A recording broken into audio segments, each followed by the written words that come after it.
So are there any questions? I'm ready if you got it. Okay, so participants, you can enter your questions into the chat box, the Q&A chat box, which should be on the right-hand side of your screen. We'll give you a few minutes to do that. And we have some questions already written up as well, so don't feel rushed. We can also start to get some of these other questions out of the way while you're thinking about your own. So Stephen, one of our first questions for you, in much of your work, you ask or encourage your audience to question reality. Some really beautiful imagery comes from that lens. Where does this perception of the world and art come from for you?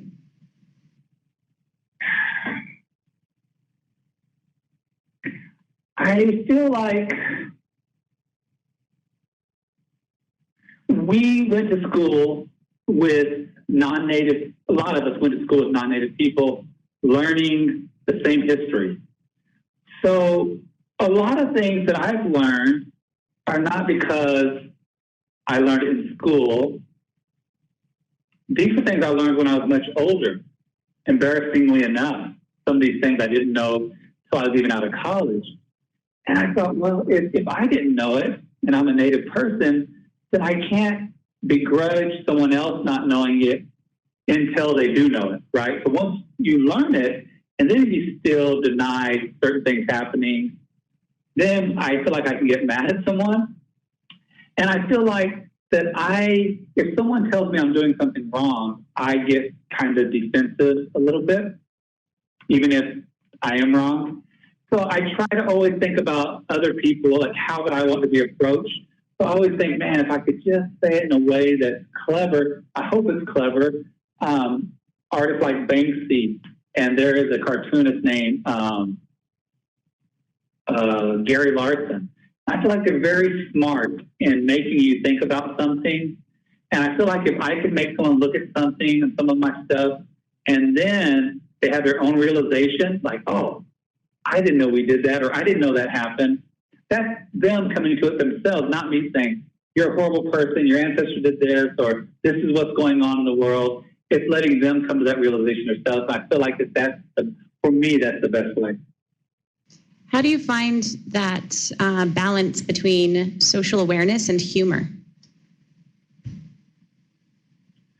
Well, for me, it's just the natural lens that I see things in. I automatically see things with a humorous angle, so it's not so much that I try to do that, it's just what naturally is in my wheelhouse, and it's where I go to. Okay, so one of our first questions from one of our participants, how did you move past any self-criticism as an artist? I wish I could tell you I've moved past that. To be honest, so I have a lot of artist friends, and one thing I find that I hear them say is like, man, I don't care how anyone feels about my work. But I care. I am, whenever I make something, I'm so nervous. My stomach is in knots. One of the reasons that I get really nervous is because I do use humor. And I'm always like, I'm very conscious of what I make, and I try to think it all the way through as well as I can. And I'm always afraid that someone will misunderstand, because right here I got to explain a little bit of it.